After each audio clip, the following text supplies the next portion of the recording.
చిన్న ప్రార్థన చేసుకుందాం. పరిశుద్ధుడైన దేవానికి స్తోత్రములు తండ్రి.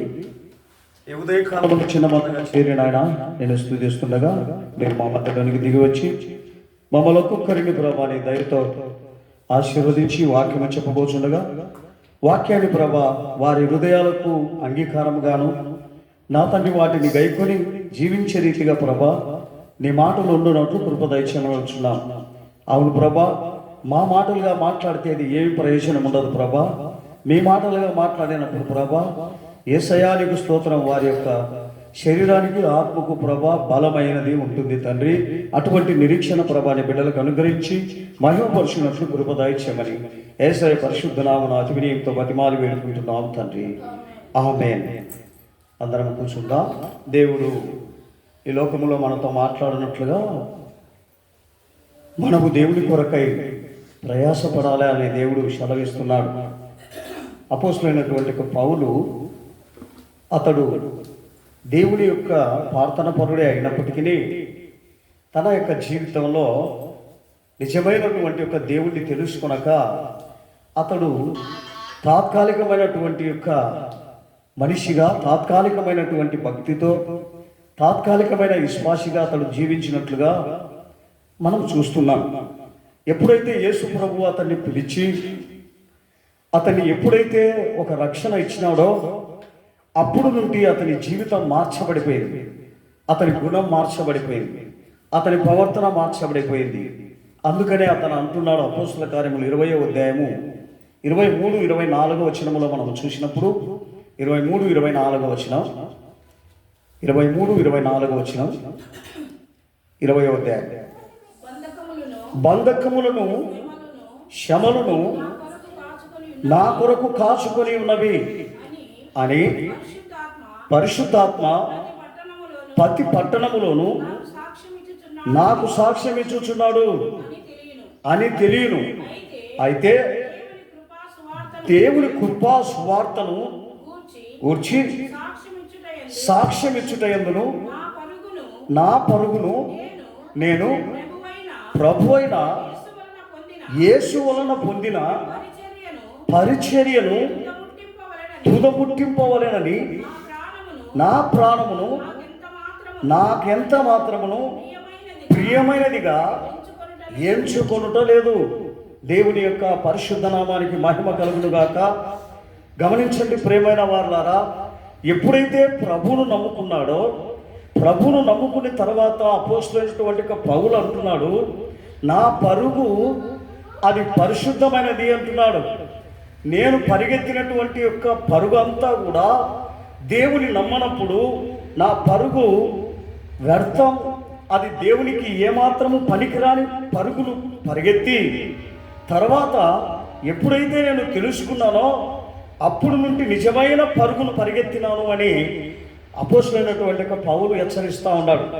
మరి మన జీవితంలో ఆ పరుగు ఎటువంటిది అంటే, మొట్టమొదట మనం దేవుని దగ్గరికి వచ్చిన తర్వాత మరి మనము అనేకమైనటువంటి యొక్క పాప జీవితంలో, దోషభరితమైన జీవితంలో, అన్యాయపు జీవితంలో, అక్రమైన జీవితంలో యేసు ప్రభు దగ్గరికి వచ్చినాం. యేసు ప్రభు దగ్గరికి వచ్చి, ప్రభువా ఈ అన్యాయమైన జీవితం, ఈ అక్రమైన జీవితం, ఈ యొక్క పాప జీవితం ఇదిగో ప్రభా నీ దగ్గర పెట్టి నేను ఈ దినము నుండి పరిశుద్ధమైన జీవితం చేస్తున్నానని మనము దేవునితో కూడా నిబంధన చేసుకోవాలా అంటున్నాడు. ఎప్పుడైతే ఆ నిబంధన దేవునితో చేసుకుంటామో ఆ రోజు నుండి మన పరుగు వేరే అయి ఉండాలి, మన మాటలు వేరే ఉండాలి, మన ప్రవర్తన వేరే ఉండాలి. మనకు అసలు ముందుగా కోపం అనేది కానీ, పగ అనేది, కక్షలు ఏవి కూడా మనకు కనపడకోకుండా మన పరుగు ముగించాలా అంటున్నాడు. అప్పుడు నుండి కోపం ఉండింది, అప్పుడు నుండి ఎన్నో అన్యాయమైనటువంటి ఒక మాటలు ఉన్నాయి, అన్యాయమైనటువంటి స్వభావం ఉన్నది. యేసు ప్రభు దగ్గరికి వచ్చిన తర్వాత అన్యాయమైన స్వభావం కనబడకూడదు, అక్రమైన స్వభావం కనబడకూడదు. అదే దేవుడు నా పరుగు తుదముట్టించి తిని, పాపం లేకుండా నా పరుగు తుదముట్టించి తిని అని అపోస్తలుడైన పౌలు చెప్పినట్లుగా మనం కూడా చెప్పే వాళ్ళంగా ఉండాలని చెప్తాడు. అదే ప్రసంగిలో చెప్తాడు. 9వ అధ్యాయం 11వ వచనంలో మనం చూసినప్పుడు అక్కడ ఈ భూమి మీద ఎంత సంపాదన చేసినా ప్రయోజనం లేదు, ఎంత బతికినా ప్రయోజనం లేదు. మన ప్రయోజనం పరలోక రాజ్యంలో ఉండాలనే చింత మనలో ఉండాలి. ఇది తాత్కాలికమైన జీవితమే, తాత్కాలికమైనటువంటి యొక్క పరుగే. ఈ పరుగు మరి మనము తల్లి గర్భములో నుండి ఏ రీతిగా వచ్చితేమో అదే పరుగు ముగించకూడదు. ఆ పరుగును తుదముట్టించి దేవుని యొక్క పరుగులోనికి మనం వెళ్ళాలి. చదువుదాం ప్రసంగి 9:11. మరియు నేను ఆలోచింపగా సూర్యుని కింద జరుగుచున్నది నాకు తెలియబడెను. ఒడిగలవాడు పరుగులో గెలవరు, బలము గలవారు యుద్ధమునందు విజయమునందరు. జ్ఞానము కలిగిన వారికి అన్నము దొరకదు, బుద్ధిమంతులు అగుట వలన ఐశ్వర్యము కలగదు, తెలివి కలిగిన వారికి అనుగ్రహము దొరకదు. ఇవన్నీ అదృష్ట వశము చేతనే, కాల వశము చేతనే అందరికీ కలుగుచున్నది. గమనించండి ప్రియమైన వారులారా, ఇవన్నీ దొరకాలంటే కాలం ఏ రీతిగా మన వశములో ఉందో ఆ రీతిగా దొరుకుతా ఉందంట. కానీ దేవుని దగ్గర నుండి వచ్చే ఆశీర్వాదం మనకు దొరకలేదంటాడు. అందుకనే అంటాడు, ఈ లోకంలో అపొస్తలుడైన పౌలు అంటాడు, నా జీవితంలో నాకున్నవన్నీ పెంటతో నేను వెంచి ఇదిగో పరలోక రాజ్యంలో ఏదైతే నాకు శ్రేష్టమైనదో దాన్ని ఎన్నుకున్నానని ఆయన చెప్తాడు. అందుకని మనుషుడు ఈ లోకంలో వచ్చేటువంటి ఆశీర్వాదం చూసి మురిసిపోతున్నాడు. ఈ లోకంలో వచ్చేటువంటి యొక్క మరి ఆ పరుగులో పరిగెత్తా ఉన్నాడు. కానీ దేవుని పరుగులో, ఒక సత్యంలో, ఒక నీతిలో, ఒక యథార్థతలో పరిగెత్తలేని యొక్క స్థితిలో కనబడతా ఉన్నాడని మనకి హెచ్చరిస్తూ ఉన్నాడు. అదే 2 తిమోతికి రాసిన పత్రిక 2వ అధ్యాయం 5వ వచనంలో మనం చూసినప్పుడు నా పరుగు అనేది ఎటువంటిది, వ్యర్థము కానిది అంటాడు. నా పరుగు ఎటువంటిది చదవాలి. 2 కొరింథీ 2వ అధ్యాయము 2 తిమోతి 2వ అధ్యాయం 5వ వచనం. మరియు జట్టి అయిన వారు పోరాడినప్పుడు నియమ ప్రకారమే పోరాడకుంటే వానికి కిరీటమే దొరకదు. దేవునికి స్తోత్రం, హల్లెలూయా. గమనించండి ప్రియమైన వారులారా, అందరూ పరిగెత్తే వాళ్ళందరూ కూడా వాళ్ళ యొక్క మనసులో నేను జయం పొందాలనేటువంటి ఒక స్థితిలోనే లైన్గా నిలుచుకుంటారు. గమనించండి, నేను పరిగెత్తుతాను అనేటువంటి స్థితులు ఎవరు కూడా నేను పరిగెత్తలేను అనేవాడైతే ఆ రౌండ్లో నిలుచుకోరు. గమనించండి, వాళ్ళకు ఒక నియమాలు ఉన్నాయి. ఏమి నియమాలు ఉన్నాయో తెలుసా? గ్రౌండ్ పెద్దదే, కానీ వాళ్ళకు ఒక గీత గీసింటుంది అనమాట. ఆ గీతలోనే పరిగెత్తాలి, కానీ ఆ గీత దాటి పరిగెత్తకూడదు. అటువంటి నిబంధనలు ఉన్నాయన్నమాట. అందుకనే మనము కూడా మనకిచ్చినటువంటి యొక్క ప్రవర్తన మన ఇష్టానుసారంగా పెరిగేది కాదు, మన ఆలోచన ప్రకారం పెరిగేది కాదు, తన యొక్క ఇష్టానుసారంగా పెరిగేదే దేవుని యొక్క చిత్తం అంటాడు. మనమేమనుకుంటాం, ఏదో మనకు ఆ గ్రౌండ్ ఇచ్చినాడు ఇంత పెద్దది, ఎట్టెట్లా పరిగెత్తి ఇట్లా షార్ట్ కట్లో పోయేసి మనం గెలుస్తామనే చట్టం ఒప్పుకోదు, దేవుడు ఒప్పుకోడు, జనులు ఒప్పుకోరు. గనుక మనము నియమం ప్రకారమే భక్తిని చేయాలి, నియమం ప్రకారమే దేవునితో కూడా మనము వెళ్ళాలి. ఆ నియమము దాటి మన ఇష్ట ప్రకారం మనం వెళ్ళినప్పుడు దేవుడు ఏమాత్రము మనల్ని ఆస్వరించడం చెప్తా ఉన్నాడు. అదే ఫిలిప్పీలకు రాసిన పత్రిక 3వ అధ్యాయం 13వ వచనం చదువుదాం. ఫిలిప్పీలకు రాసిన పత్రిక 3:13, 3వ అధ్యాయం 13వ వచనం, 3:13వ వచనం, 3:13. సహోదరులారా, నేను ఇదివరకే పట్టుకొని ఉన్నానని తలంచుకొనను. అయితే ఒకటి చేయుచున్న నేను, వెనకున్న ఎన్ని మరిచి ముందున్న వాటి కొరకే ఏకిల పడుచున్నాను. దేవుడికి స్తోత్రం, హల్లెలూయా. కొందరు ఏం చేస్తారంటే వెనక ఎప్పుడెప్పుడో మతి పెట్టుకొని ఉంటారనమాట. అదే కసి, అదే పగ, అదే గుణగణం. ఇక్కడ దేవుడు అంటున్నాడు, ఏమంటున్నాడు తెలుసా? వెనక ఉన్నవన్నీ మర్చిపోకుంటే ఈ శ్వాస జీవితంలో మనం పరిగెత్తలేము, ఈ శ్వాసాన్ని కొనసాగించలేము. వెనక ఉన్నవి మరవాలంట. దేవునికి స్తోత్రం. అవి మరిచే మనము దేవుని బిడ్డలం అవుతాం. మనం మరుస్తామా?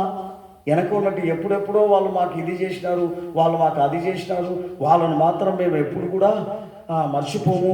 ఇటువంటి యొక్క స్వభావం అంతా సాతాను గారి యొక్క స్వభావమే, కానీ దేవుని యొక్క బిడ్డల స్వభావం కాదు.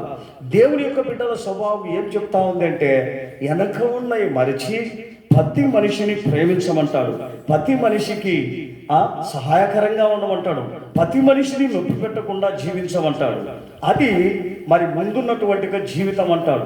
వెనకున్నటువంటి ఒక జీవితం ఏమిటి అంటే, మనుషులు పెట్టుకోవడము, కొట్లాడడం, మనుషులు పెట్టుకోవడము, కోడిని పెట్టి కుక్కను పెట్టి తిట్టడం, ఇటువంటివన్నీ వెనక జీవితం అనేది నీలో ఎక్కడ కనబడకూడదు అంటాడు.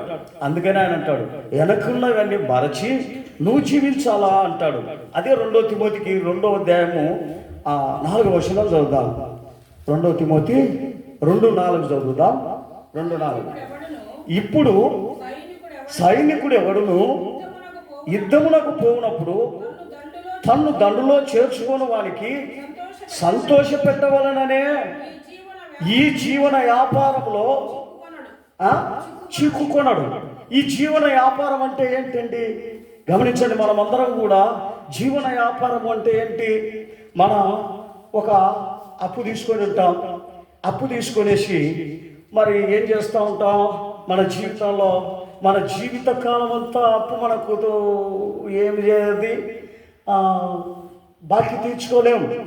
మరి అనేక మంది అప్పులు ఇస్తారు, లోన్లు కూడా ఇచ్చారు, ఇదిగో ఈ లోన్లు కట్టుకో ఇట్లా అని చెప్పేసి. కానీ వీటన్నిటిలో మనం ఏం చేసి ఉంటామంటే చిక్కుబడి ఉంటాం అన్నమాట. ఈ లోకంలో చిక్కుబడిపోయి ఉంటాం.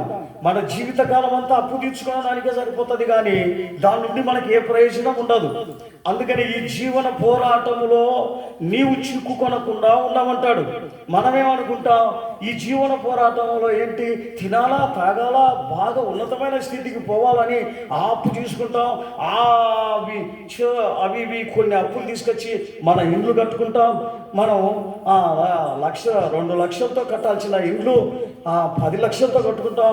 ఆ 10 లక్షలకు వడ్డీ మొదలు అంతా కట్టుకోవాలంటే మన జీవితం చాలదు. లాస్ట్కు ఎవరికి బానిసం అయిపోయినామంటే ఆ బాకివానికి బానిసం అయిపోయినాం, ఆ లోకానికి బానిసం అయిపోయినాం. దానికే మన బతుకు, కానీ మనం మాత్రం సరైన బతికేది ఉండదు. అందుకని ఈ లోకములో చిక్కుకునేటువంటి యొక్క జీవితమే ఈ యొక్క అప్పులు, ఈ యొక్క బాకీలు. అది ఈ లోకన జీవన పోరాటంలో నువ్వు చిక్కుకొనకుండా ఉన్న దాంట్లోనే తృప్తిపడు, ఉన్న దాంట్లోనే నువ్వు జాగ్రత్తగా జీవించమని దేవుడు చెప్తున్నాడు. అది మనం ఎప్పుడు కూడా మనం అలాగ చేయమండి. మనం ఏం చేస్తామంటే మన యొక్క స్థితి అంటే ఒక పరిస్థితి అంటే పరలోకానికి పోయే స్థితి కాదండి. ఈ లోకంలో అందరికీ చూసేదానికి మనం వాళ్ళకంటే బాగుండాలా, వీళ్ళకంటే బాగుండాలా అనేటువంటి ఒక స్థితే మన జీవితంలో ఉండి అప్పులు చేసుకొని నానావిన జీవితకాలం అంతా కష్టార్జితం అంట అప్పులకే మనం బానిసలం అయిపోతాం. కానీ మనకు సుఖంగా నాకు ఏ అప్పు లేదు, నేను తిన్నా తినకపోయినా నేను ఆ జీవన పోరాటంలో చిక్కుకోలేదని ఎవరైనా చెప్పగలుగుతారా? ఆ చెప్పేటువంటి స్థితి మన జీవితాలలో కనబడదు. దేవునికి స్తోత్రం. 1 కొరింథీయులకు రాసిన పత్రిక 9వ అధ్యాయం 27వ వచనంలో మనం చదివినప్పుడు, 1 కొరింథీయులకు రాసిన పత్రిక 9వ అధ్యాయము 27వ వచనం చదువుదాం. 27వ వచనం 27. గాలిని కొట్టినట్లు నేను పోట్లాడటలేదు, కానీ ఒకవేళ ఇతరులకు ప్రకటించిన నేనే బెస్టుడనైపోతానేమో అని నా శరీరము నలగగొట్టి దానిని లోపరుచుకుంటున్నా. మన శరీరము అతిశయపడతా ఉందా, అహంకారపడతా ఉందా, మరి గర్వపడతా ఉందా, లేకపోతే డంబం పడతా ఉందా? దీని అన్నిటినీ విశ్వాస జీవితాన్ని చూసుకోనొచ్చు. ఆ డంబంలో, అతిశయంలో, ఆ దేవునికి విరుద్ధమైన కార్యాలలో ఏది కూడా మనము నడుచుకోకుండా జీవించడమే దేవుని యొక్క చిత్తమని దేవుడు చెప్తున్నాడు.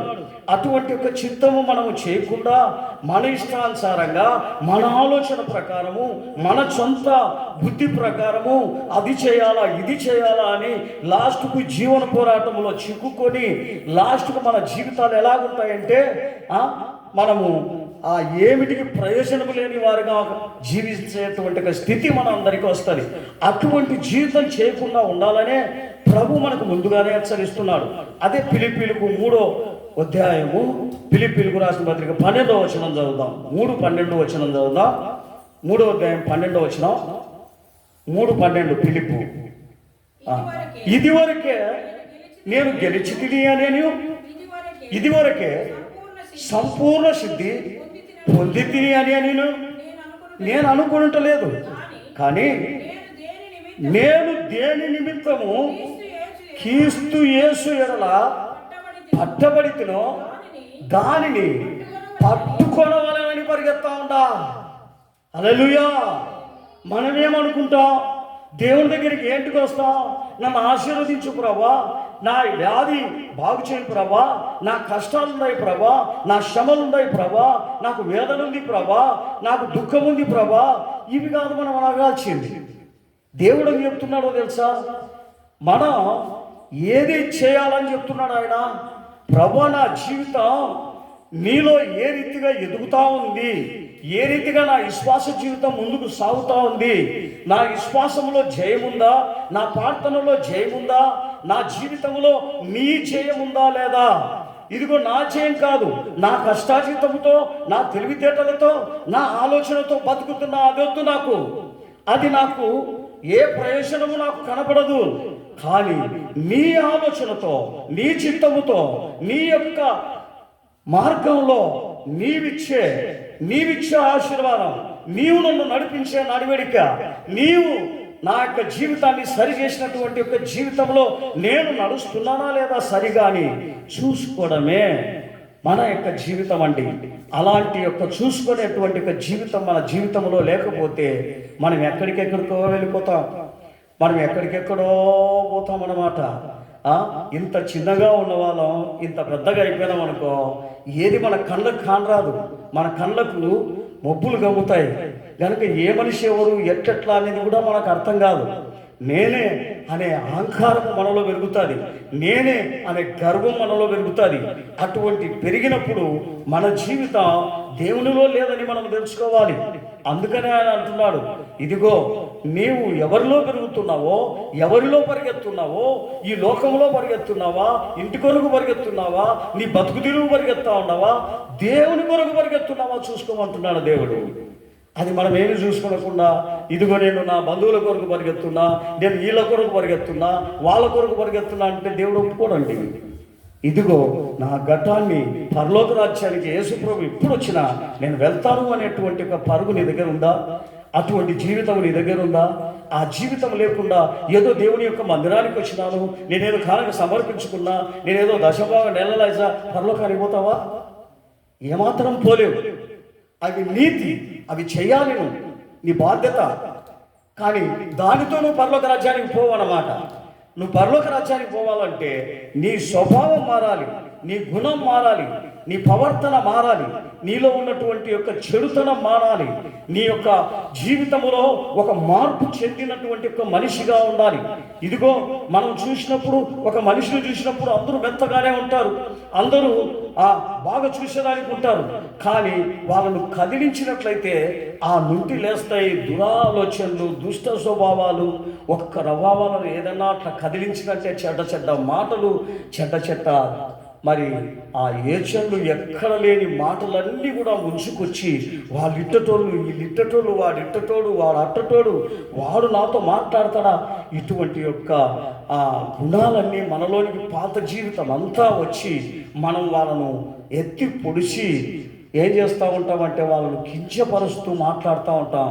ఇటువంటి యొక్క మాటలు ఎప్పుడైతే మన జీవితంలో వస్తాయో మనం ఎప్పుడు కూడా దేవుని యొక్క పిల్లలము కాలేము. దేవుని యొక్క మార్గంలో మనం నడవలే. మనం ఎప్పుడు కూడా ముందున్న వాటిని మనం ఎతకాలి, కానీ వెనుకున్న వాటిని తీయకూడదు. మనం వెనకున్న జీవితాన్ని మతికి చేసుకోవద్దు అంటున్నాడు.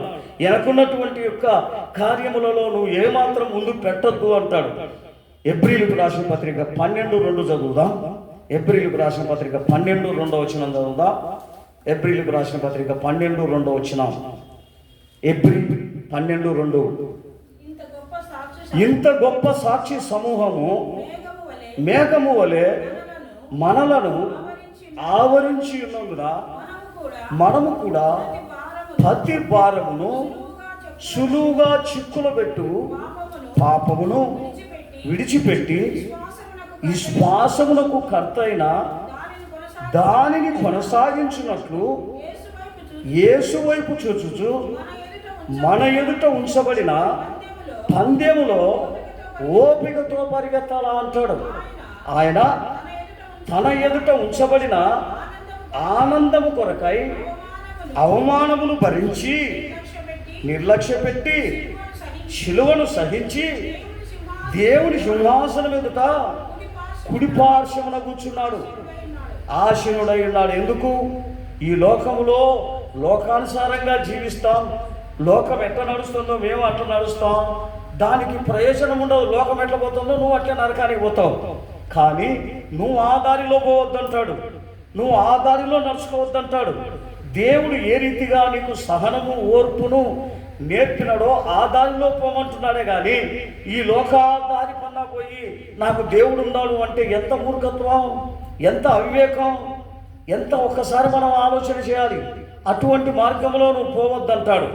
అందుకనే ఇర్మియాలో మనం చదివినప్పుడు 15వ అధ్యాయం 16వ వచనంలో మనం చదివితే ఇర్మియా 15వ అధ్యాయం 16వ వచనం చదివితే చదువుదా, నీ మాటలు నాకు దొరకగా నేను వాటిని భుజిస్తా, సైన్యములకు అధిపతియగు యెహోవా దేవా నీ పేరు నాకు పెట్టబడెను గనుక నీ మాటలు నాకు సంతోషమును, నా హృదయమునకు ఆనందమును కలుగజేయుచున్నాయి. హల్లెలూయా, హల్లెలూయా. ఇటువంటి యొక్క స్థితి మన జీవితాలలో ఉందా? ఇటువంటి నడవడిక మా జీవితంలో ఉందా? ప్రభువా, నేను కాదు జీవిస్తున్నది, నా దేవుడు నన్ను జీవింపజేస్తున్నాడు, నా దేవుడు నన్ను పోషిస్తున్నాడు, నా దేవుని చిత్త ప్రకారం నేను జీవిస్తున్నానే గుణం ఉందా? అందుకనే అంటాడు, నీ మాటలు నాకు ఎంత మధురం ప్రభువా, ఆ మాటల ప్రకారమే నేను జీవిస్తున్నాను. అదే 1 పేతురు 2వ అధ్యాయము 1-2 వచనం చదువుదాం. 1-2 వచనం.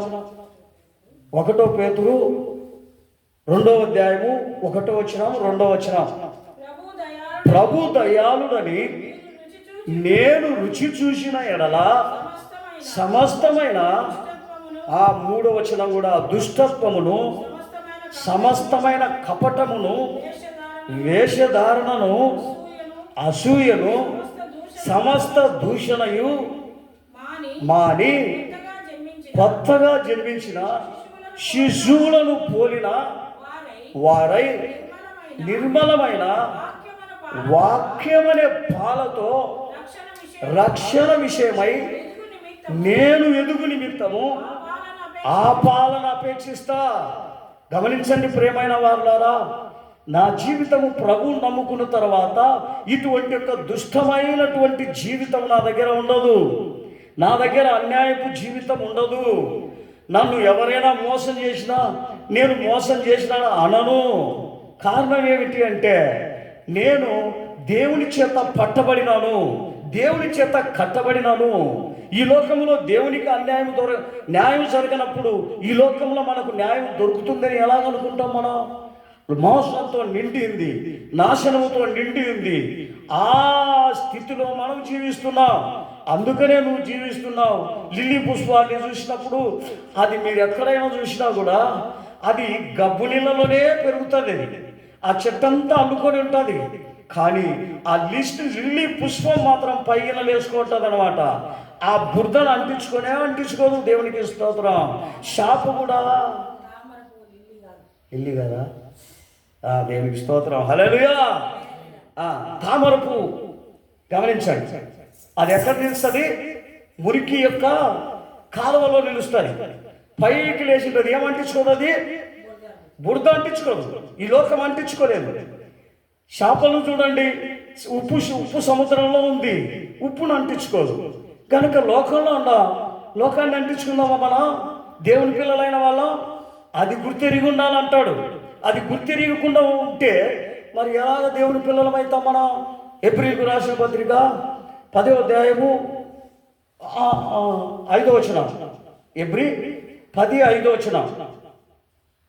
కాబట్టి ఆయన ఈ లోకమందు ప్రవేశించినప్పుడు ఇలాగ చెబుతున్నాడు, బలియు అర్పణయు నీవు కోరలేదు కానీ నాకొక శరీరం అమర్చినావు, పూర్ణ హోమమును పాప పరిహారార్థమైన బలులను నీకు ఇష్టమైనవి కావు.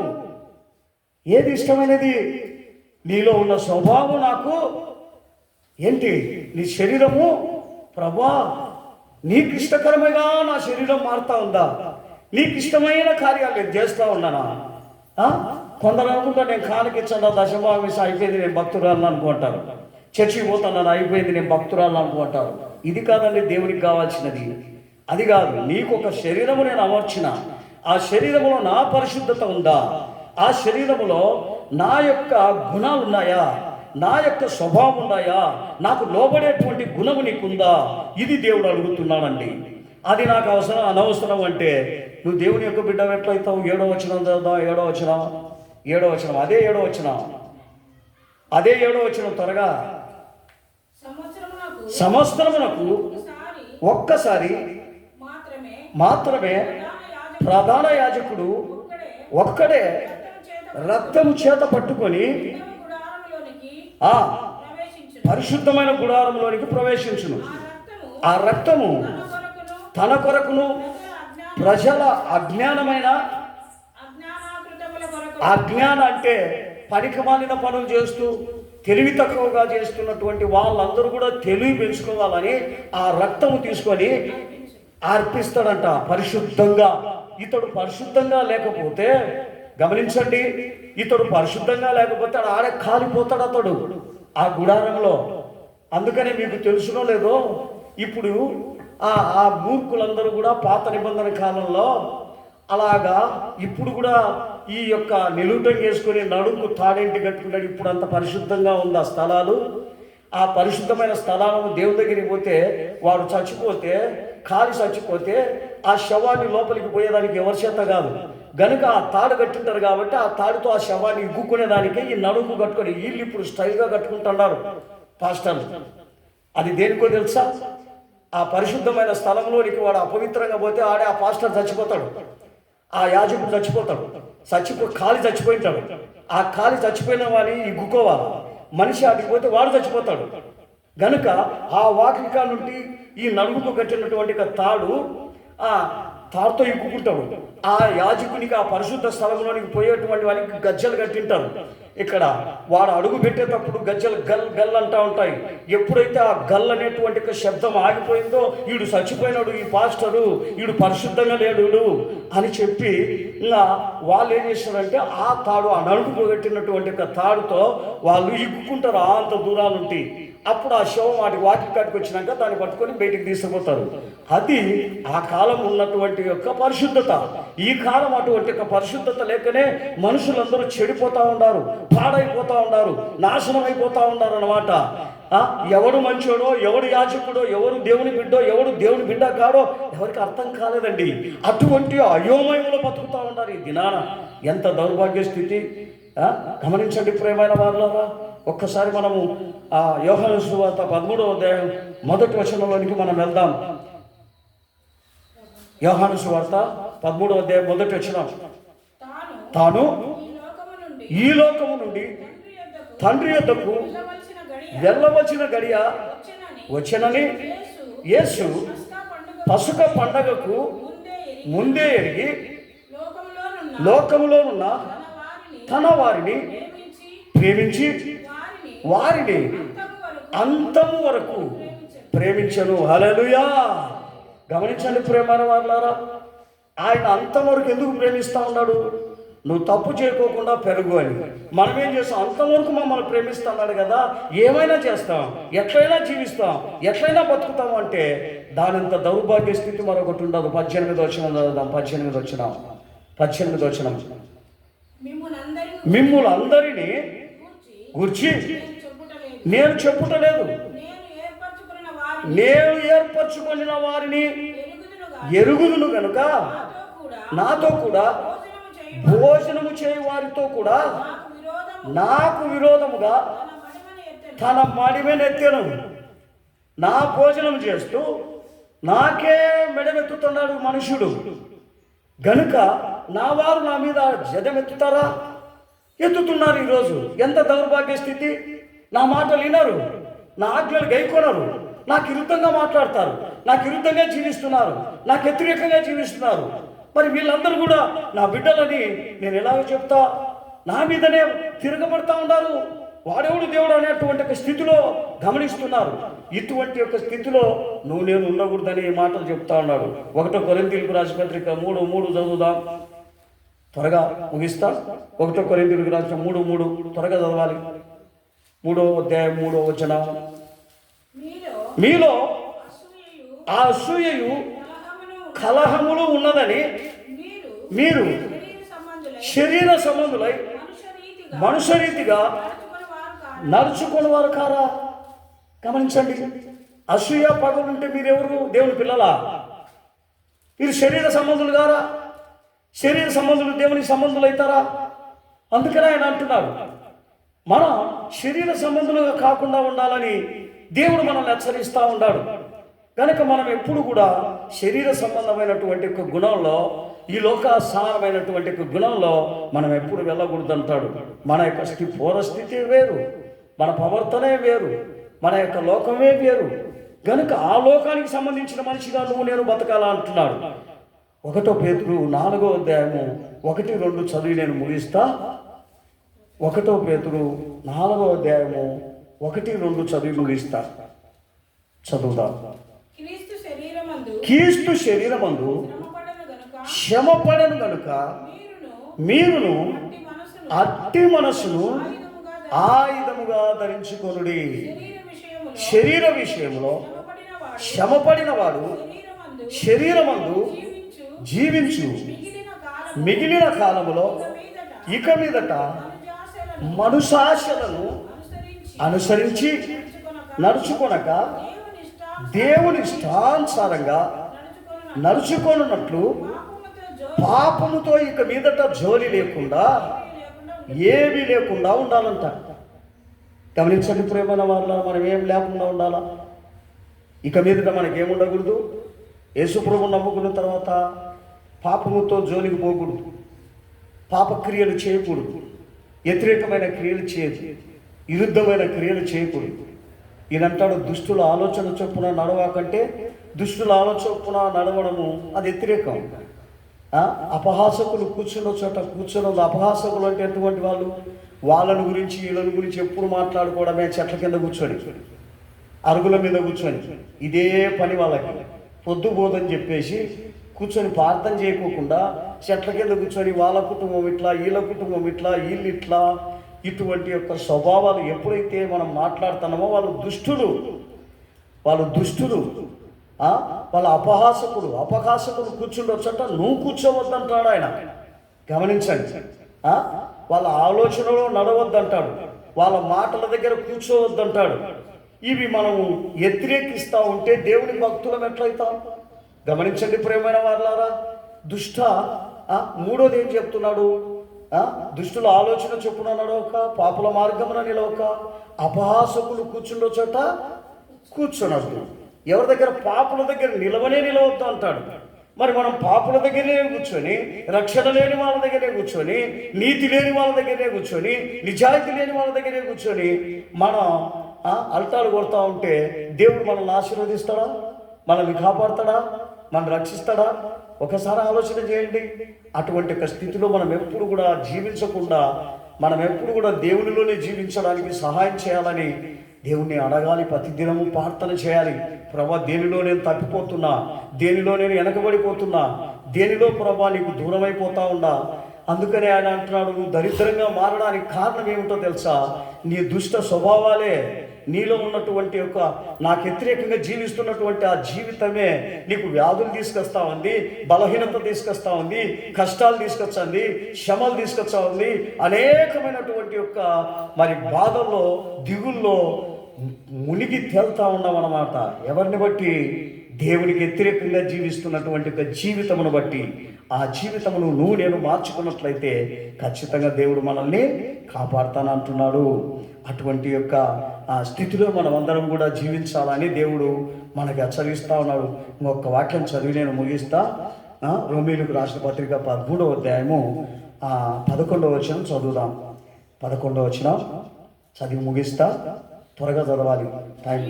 మరియు మీరు కాలము నెరిగి మీరు కాలము నెరిగి నిద్ర మేలుకొను నిద్ర మేలుకొనే వేళ వేళ అయింది తెలుసుకొని తెలుసుకొని అలాగు అలాగు చేయుడి. చేయుడి. మనం విశ్వాసులమైనప్పటికీ మనం విశ్వాసులం అయినప్పటికీ కూడా ఇప్పుడు రక్షణ మనకు రక్షణ మనకు మరి సమీపము మరి సమీపముగా ఉంది. జాగ్రత్త.